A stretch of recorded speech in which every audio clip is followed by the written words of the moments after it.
vi har även Jesper Sundström ifrån Himmelby.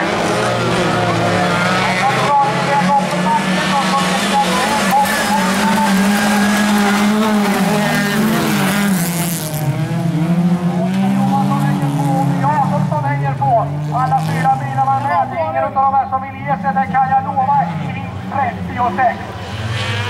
Nu är vi jobb och nosar lite på Oskar Johansson där borta och vinnar och så Jesper Sundström stänger han upp igen. Men nu går det bränt och då är det 104 för miljarder och så Oskar Johansson in och titta.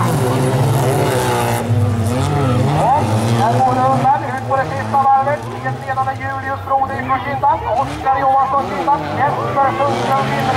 Det är honom som efter på Nyköping. Så drar vi med om det igen. Vilken spektakel att göra på backen. Holmstrand dessutom härliga till. Och nu är hon uppe på en tredje plats. Ja, grabbar, nu får ni se upp. Hon har en bit fram till Oskar Johansson. Men vi vet att hon åker fort. Och här framme med går det fort. Och nu ska det vara dags för Hårdbak. Vi tar in Fritzköra med en fullföljare till starten och 110. Julius Brode på Kinda. Här blir en andra plats till starten med 104. Oskar Johansson i Kinda. Och vi tar in en härlig tredje plats och till startnummer 101. Ny Adolfsson ifrån SM på Nyköping. Och så tar vi in en fjärde plats då till startnummer 107.